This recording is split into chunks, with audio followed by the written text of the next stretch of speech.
ओम श्री शक्ति नमः। ओम श्री शक्ति नमः। ओम श्री शक्ति नमः। ओम श्री शक्ति नमः। खड़ग तीर्थ और आत्रेय तीर्थ की महिमा। ब्रह्मा जी कहते हैं गौतमी के उत्तर तट पर खड़ग तीर्थ है, जहाँ स्नान और दान करने से मनुष्य मोक्ष का भागी होता है। नारद, मैं वहाँ का वृतांत बतलाता हूँ। पैरुष नाम से विख्यात एक ब्राह्मण थे जो कवच के पुत्र थे। वे कुटुंब के बाद से विवश हो धन के लिए इधर उधर दौड़ा करते थे, किंतु उन्हें कहीं से भी कुछ नहीं मिलता था। देव तो अत्यंत विमुख था ही, पुरुषार्थ भी निष्फल हो गया। इससे पैलुस को बड़ा वैराग्य हुआ। वे सोचने लगे, ये तृष्णा मुझे बलपूर्वक पाप की ओर खींचती है। तृष्णे आपने मेरे अज्ञानवश बड़ा अपकार किया है, किंतु अब आपको दूर से ही नमस्कार है। यह सोचकर बुद्धिमान पैलुस ने मन ही मन विचार किया, इस तृष्णा का नाश करने के लिए क्या होना चाहिए। फिर उन्होंने अपने पिता कवच से पूछा, तात में ज्ञान रूपी खड्ग से क्रोध और लोभ का अत्यंत दुष्ट संसार का कैसे सेवन करूं, इसका उपाय बताइए। कवच ने कहा, वैदिक श्रुति का कथन है कि ईश्वर से ज्ञान की इच्छा करे, अतः आप महादेव जी की आराधना करो, उससे आपको ज्ञान प्राप्त होगा। बहुत अच्छा कहकर पैलुस ने ज्ञान प्राप्ति के उद्देश्य से महेश्वर की रचना की। इससे संतुष्ट होकर उन्होंने ब्राह्मण को ज्ञान प्रदान किया। ज्ञान प्राप्त होने पर परम बुद्धिमान कवच ने इस प्रकार मुक्तिदायिनी गाथा का गान किया। मनुष्य का पहला शत्रु है क्रोध, उसका फल तो कुछ भी नहीं, उल्टे वह शरीर का नाश करता है। अतः ज्ञान रूपी खड्ग से उसका नाश करके परम आनंद को प्राप्त करे। नाना प्रकार की तृष्णा बंधन में डालने वाली माया है, वह पाप कराती है। अतः ज्ञान रूपी खड्ग से उसका नाश कर देने पर मनुष्य सुख से रहता है। आसक्ति देवता आदि के लिए भी बहुत बड़ा अधर्म है। आत्मा असंग है, उसके लिए भी आसक्ति महान शत्रु है। ज्ञान रूपी खड्ग से इस आसक्ति का नाश करके शिव सायुज्य प्राप्त करे। संशय माँ नाश का कारण है, वह धर्म और अर्थ का भी विनाश करने वाला है। उस संशय का नाश करके जीव अपने परम अभीष्ट की सिद्धि कर सकता है। आशा पिशाच की भांति शीत में प्रवेश करती हैं और संपूर्ण सुखों को भस्म कर डालती हैं। पुण्य अंता अपरिचित आत्मबोध रूपी खड्ग से उसका नाश करके जीवन मुक्ति प्राप्त करनी चाहिए। तदंतर प्यालू से ज्ञान प्राप्त करके गंगा तट पर रहने लगे। ज्ञान रूपी खड्ग से उनका मोह नष्ट हो गया था, अतः उन्होंने मोक्ष प्राप्त कर लिया। तब से वह स्थान खड्ग तीर्थ के नाम से प्रसिद्ध हुआ।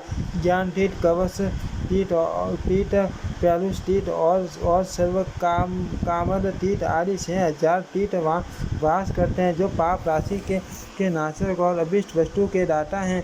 उसके बाद आत्रेय तीर्थ, उसी को अनविंद्र तीर्थ भी कहते हैं। वह बहुत ही उत्तम है। वह खोए हुए राज्य की प्राप्ति कराने वाला। उसका महात्म्य बतलाता हूँ, सुनो। एक बार गौतमी के उत्तर तट पर आत्रेय ऋषि ने अनेकों ऋत्विज मुनियों के साथ सत्र आरंभ किया। उसमें हव्यवान अग्नि होता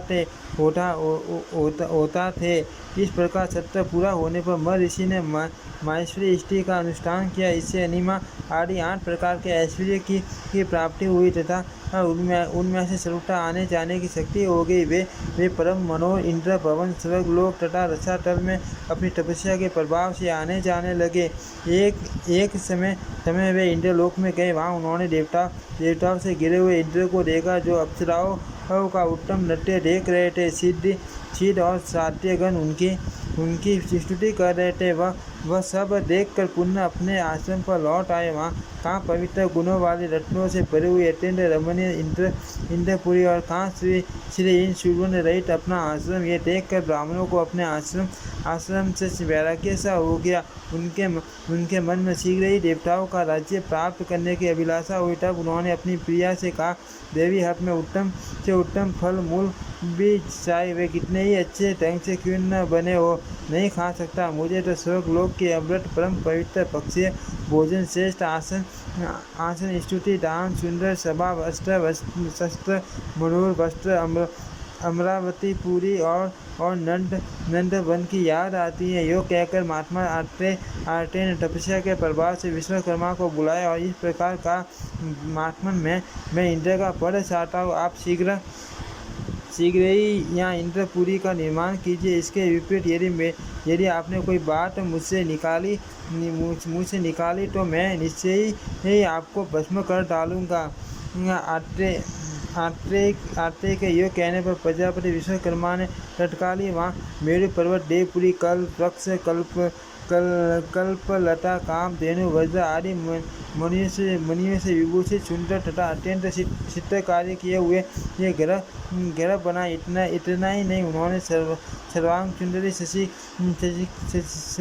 की भी आकृति बनाई, जो कामदेव की व्यासशाला से प्रतीत होती थी। क्षण भर में सुधर्मा सभा मनोहारिणी अप्सराएं उसे सर्व अश्व, ऐरावत, हाथी, वज्र आदि वस्त्र और संपूर्ण देवताओं का निर्माण हो गया। अपनी पत्नी के मना करने पर भी आत्रेय ने शशि के समान रूप वाली उस स्त्री को अपनी भार्या बना लिया। वज्र आदि अस्त्रों को भी धारण किया। नृत्य और संगीत आदि सब कुछ वहाँ उसी तरह से होने लगा जिस प्रकार वह इंद्रपुरी में देखा गया था। स्वर्गलोक का संपूर्ण सुख पाकर मुनिवर आत्रेय का चित बहुत प्रसन्न हुआ। आपात रमणीय विषयों की भी भला किस पुरुष को अपेक्षा नहीं होती।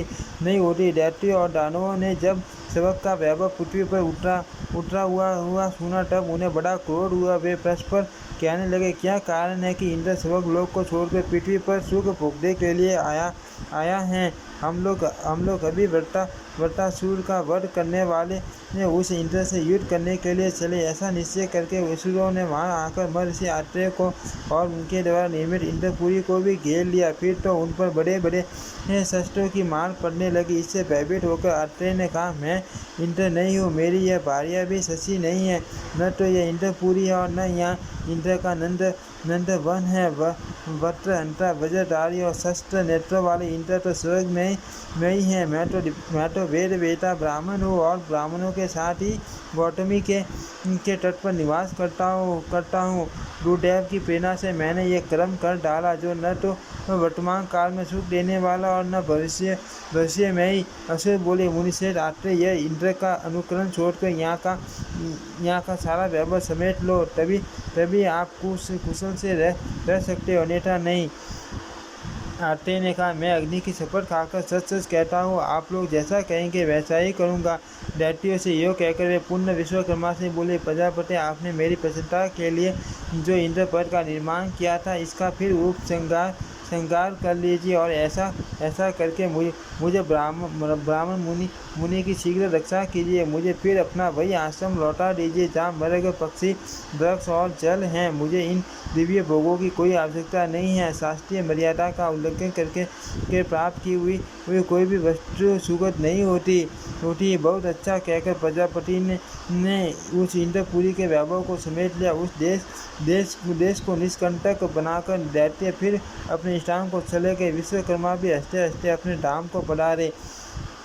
आत्रेय भी अपने शिष्य और पत्नी के साथ गौतमी तट पर रहते हुए तपस्या में संलग्न हो गए। उनका जो यज्ञ चल रहा था उसमें उन्होंने लज्जित होकर कहा, और मोह की कैसी महिमा है कि मेरे सीट में भी भ्रांति आ गई। ये क्या मैंने महेंद्र पद पाया और क्या क्या उसके लिए किया। इस प्रकार लज्जित हुए आत्रेय से देवताओं ने कहा, माँ भाव लज्जा छोड़ो, इससे आपकी बड़ी ख्याति होगी। जो लोग इस आत्रेय तीर्थ में स्नान करेंगे वे भविष्य में इंद्र होंगे और इसमें से उन्हें सुख की प्राप्ति होगी। यो कहकर देवता चले गए और आत्रेय मुनि भी बहुत संतुष्ट हुए। ओम श्री शक्ति नमः। ओम श्री शक्ति नमः। ओम श्री शक्ति नमः। ओम श्री शक्ति।